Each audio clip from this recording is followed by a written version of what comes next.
राज्य मंत्री स्वतंत्र प्रभार की गई थी और उसके लिए प्रफुल्ल पटेल का नाम फाइनल था। ये देवेंद्र फडणवीस ने कहा कि हमने ऑफर दिया था, प्रफुल्ल पटेल का नाम फाइनल था, अंतिम था कि राज्य मंत्री स्वतंत्र प्रभार आप बन जाइए। हालांकि पहले वो कैबिनेट मंत्री रह चुके हैं, उन्हीं की तरफ से कहा गया कि मैं ऑलरेडी कैबिनेट मंत्री रह चुका हूं, तो मेरे लिए अच्छा नहीं होगा कि वो अब राज्य मंत्री बने। उन्होंने कहा कि मैं इंतजार करूंगा, तो अब शायद उनसे कहा गया कि ठीक है, अगले विस्तार में हम आपको देखेंगे। लेकिन विस्तार के कितना समय लगता है, विस्तार में क्या उसके बाद वो पोर्टफोलियो मिल पाएगा या नहीं मिल पाएगा। कहना चाहते हैं भाई, पहले कैबिनेट मंत्री रह चुके थे, अब राज्य मंत्री नहीं बनना है। सालों से जानता हूं और प्रफुल्ल पटेल जी 7.5 साल सिविल एविएशन मंत्री थे यूपीए की सरकार में, और बहुत सफल सिविल एविएशन मंत्री, क्योंकि जिस तरीके से प्राइवेटाइज कर सारे एयरपोर्ट्स को बनाया गया, वो यूपीए की एक बहुत बड़ी उपलब्धि रही। के लिए किसी को सिविल एविएशन पोर्टफोलियो नहीं मिला था।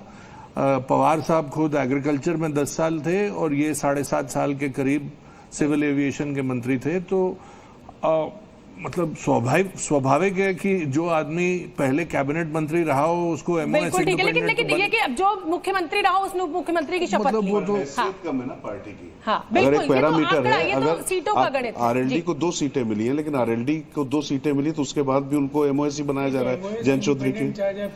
राजीव जी क्या कह रहे हैं, कहिए। हाँ नहीं, राजीव रंजन जी आप कुछ कह रहे हैं। हाँ, सबसे पहली बात तो ये है कि देखिए, ये प्रधानमंत्री जी का विशेषाधिकार है किस पॉलिटिकल पार्टी को क्या मिल रहा है। लेकिन अब सवाल है कि अगर पीयूष गोयल जी किसी वजह से नहीं आएंगे तो फिर पार्टी कोई दूसरा नाम तय करेगी। विकल्प तो अभी भी खुले हैं, लेकिन आज ये बेहद महत्वपूर्ण क्षण है।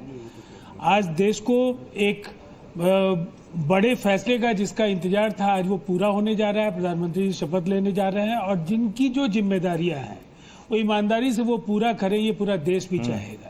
इसलिए ऐसे सवालों का समाधान आने वाले समय में, गठबंधन राजनीति में अस्वाभाविक नहीं, ऐसी बातें उभरती हैं, उनका समाधान ढूंढना होगा और समाधान ढूंढ AK वाजपेयी सर का भी रुख कर लेते हैं एलजेपी से। AK वाजपेयी सर, जो बात हम कह रहे हैं कि मतलब बिहार की बल्ले बल्ले, इसलिए भी है कि वाजपेयी साहब से संपर्क हमारा टूट गया है।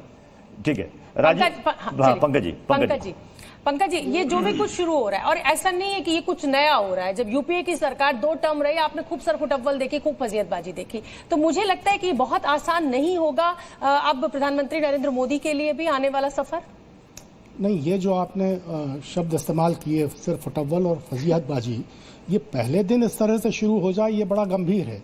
ये संदेश बहुत गहरा है। देखिए, देवेंद्र फडणवीस मुख्यमंत्री थे। मुस्कुरा रही है जवाब देने के लिए। आतिथि को आऊंगी आपके पास, पहले पंकज जी अपनी बात पूरी कर लें। देवेंद्र फडणवीस मुख्यमंत्री थे, नहीं मुख्यमंत्री रह के मंत्रिमंडल में शामिल हुए।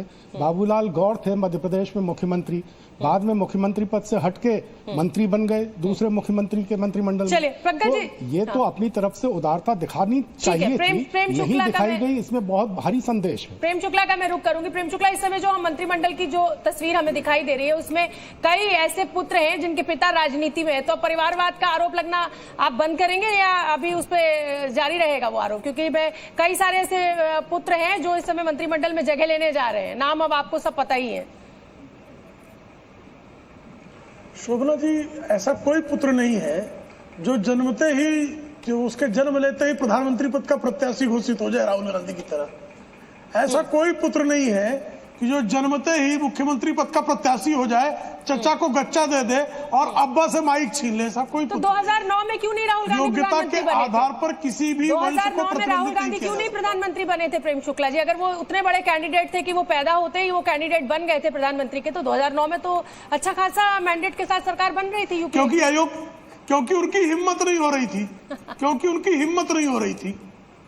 उनकी मम्मी की भी हिम्मत नहीं हुई थी, और क्योंकि उनकी मम्मी को जो है शपथ दिलाने से डॉक्टर सुब्रमण्यम स्वामी कहते हैं कि इटालियन नागरिक थी वो, और उनका डबल पासपोर्ट का इश्यू था। एपीजे अब्दुल कलाम ने मना कर दिया था। मेरा आरोप नहीं है, डॉक्टर सुब्रमण्यम स्वामी ने कहा, और पंकज जी भी आज तक इसे खंडन नहीं करते। अच्छा चलिए प्रेम शुक्ला जी, वो तो इतिहास हो गया। मुझे ये बताइए कि जैसा कि यहाँ पर वरिष्ठ पत्रकार पंकज जी कह रहे हैं कि साहब पहले ही दिन इस तरीके के विवाद होना, ये थोड़ा सा मतलब जिसको कहे कि चिंता पैदा करता है।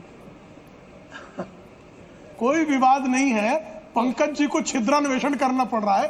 पिपीलिका शोधन, जब इंद्रप्रस्थ का निर्माण हुआ तो भगवान श्री कृष्ण ने सारे लोगों को बुलाया कि आके देखिए इसमें कोई दोष तो नहीं है, कोई दोष निकालने नहीं खड़ा हुआ। चींटी ने कहा इसमें छिद्र नहीं है, मैं कहाँ रहूंगी।